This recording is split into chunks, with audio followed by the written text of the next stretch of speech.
Sometimes I see like myself turning into my dad, and sometimes I'm like, it's okay, and other times I'm like, where have I gone wrong in life?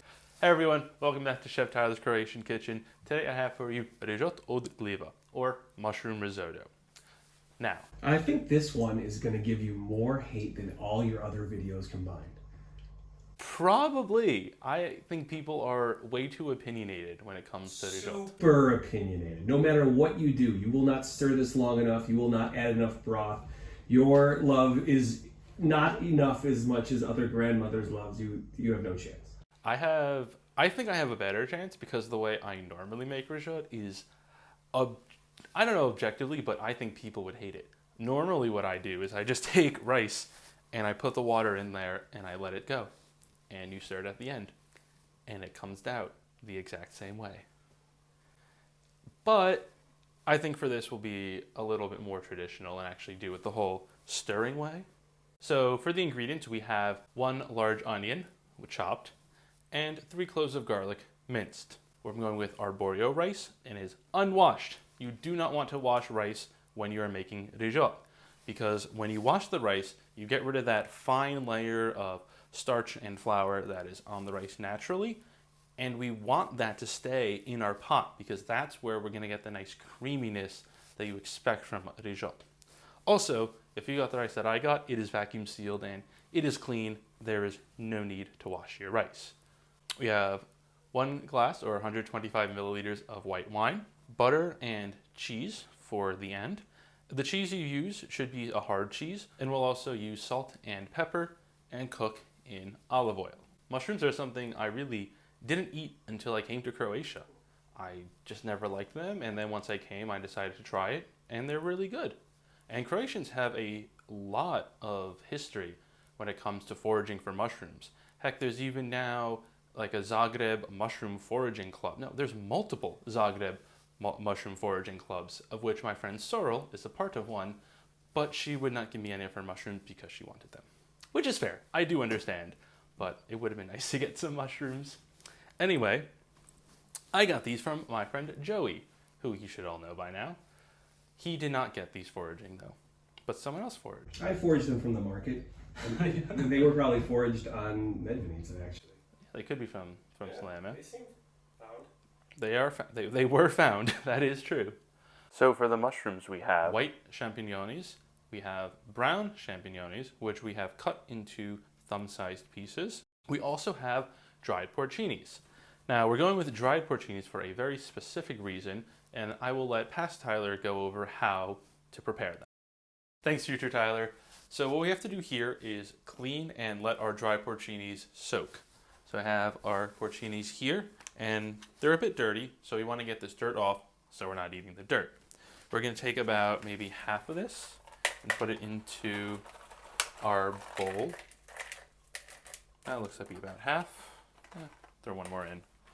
And so this is going to be about 25 grams or just around 1 ounce. I'm going to go with cold water. Fill up about halfway of your bowl and just swirl around. Try to get all the dirt off. You can see the water is starting to discolor, and that is a good thing. It means we're getting the dirt off of our porcinis. Once it gets dark and it's not getting any darker, we'll use our hand as a barrier to keep the porcinis in and dump the water. And don't let any porcinis fall down the drain. We'll go through this maybe 1 or 2 more times. Just make sure everything is nice and clean and we're not eating any dirt. After we're done cleaning and we're happy that everything is nice and cleaned, we're gonna pour more water. This time we'll go about maybe 3/4 up the bowl using cold water. And we'll let the porcinis sit in here. So since we're using dry porcinis, we need to let them absorb the water and plump up again. And then we're gonna save this water and use it as our stock in the risotto. So I'll send it back to future Tyler when the porcinis are ready soaked. Thanks, past Tyler. So now that the porcinis have soaked and I've let them dry off a little bit, we're just gonna cut them up into about the same size as the regular mushrooms. Doesn't have to be perfect, just some rough chopping to get everything down and small with the porcini chopped, and they'll now be ready to use in our risotto. I have left the water over there in the bowl in which they were soaking, and when it comes time to start making the risotto, then we'll bring it over.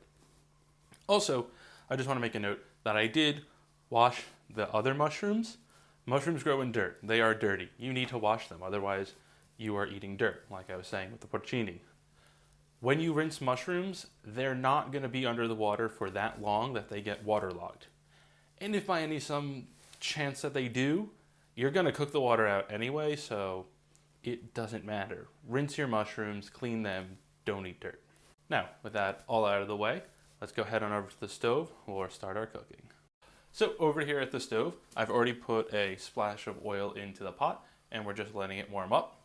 Over on the side, I have everything all set up. I have our onions, garlic, mushrooms, rice, wine, and porcini stock, all ready, all within arm's reach for when we need them. It looks like the oil is starting to warm up, so we'll start with the onions. So first we'll put the onions in and cook them till they are translucent. Make sure you stir the onions relatively frequently just to prevent anything from burning on the bottom. Once the onions have become translucent, we'll go ahead and add in our garlic. Now, you can see here some of the onion has browned a bit. That is totally okay. It's not a bad thing. I think also the browning of the onion adds a bit more flavor, a la Maillard reaction. But as we have in all of our other recipes, we'll make a little hole here in the center and we'll go and add our garlic directly into there. Just get everything out. The spoon is too big, so we'll use our finger. It's okay, it's been washed. And we'll let the garlic, the onion's already gone, we'll let the garlic cook until it's fragrant. This usually takes about 1 minute. And once you can smell the garlic, we'll go ahead and add in our mushrooms. Gonna add all of the mushrooms in at once. So once again, the porcinis, the white champignons, and the brown champignons. Right.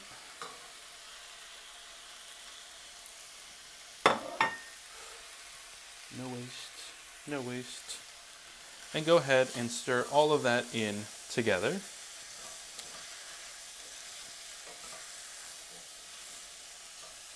Mushrooms tend to go from wet to dry to wet.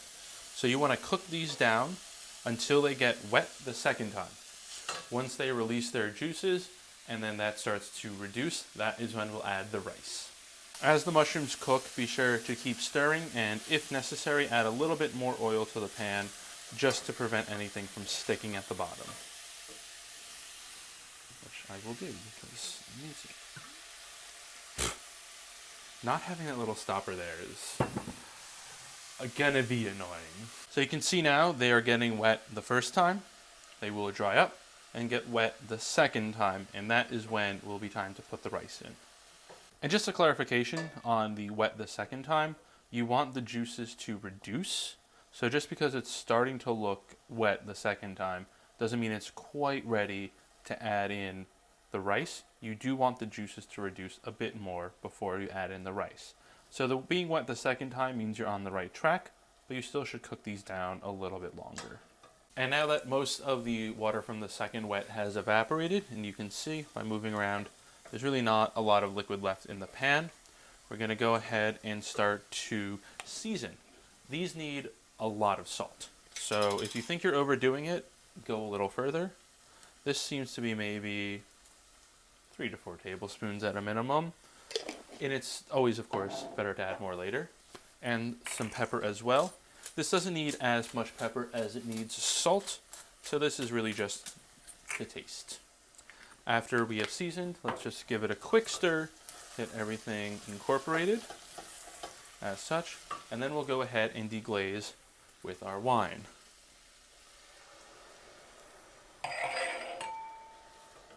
We'll turn the heat up just a little bit to help everything boil off, but use the wine, this added liquid, to scrape off anything on the bottom that has burnt on.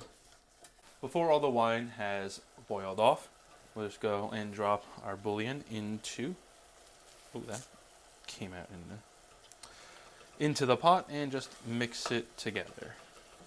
And at this point, we'll go ahead and add in our rice. Just stir it all around. The rice will absorb any remaining liquid. And what we want to do at this point is let it cook like this for maybe about 2-ish or 3 minutes just to get it toasty. You will start to smell the rice toasting. Once the rice has started to toast, we'll go ahead and start adding in our stock little by little. So we have our stock already right here, and this stock is the porcini water, soaking water. We'll go ladle by ladle, and when you take the water from the bowl, you want to just get the top, because there will probably be some dirt and sediment down at the bottom that you don't want. So we'll just go and add into our pot. The first time around, I'm going to go 2 ladles at a time. This will get anything that may have stuck onto the bottom released. But make sure we stir everything together. Anything that's stuck. Ooh. Mushroom down.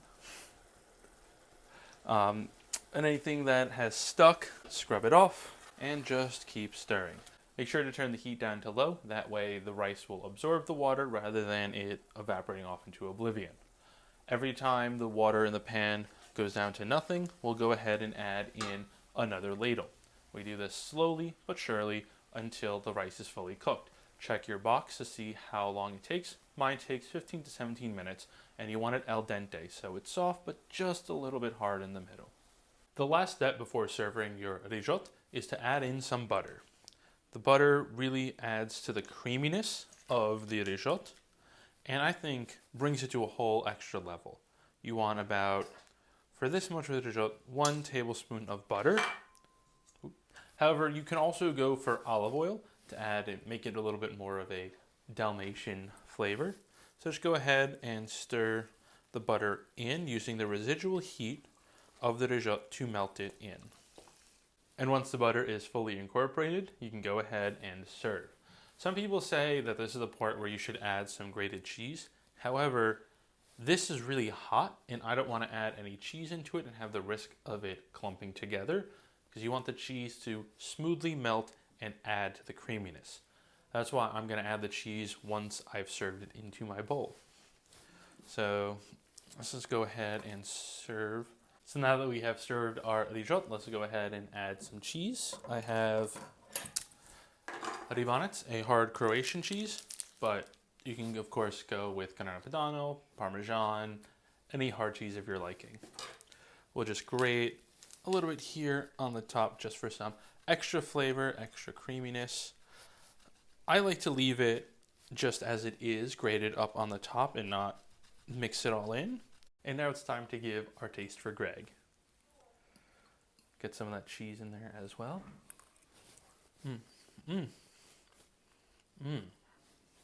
For someone who never liked mushrooms, this is amazing.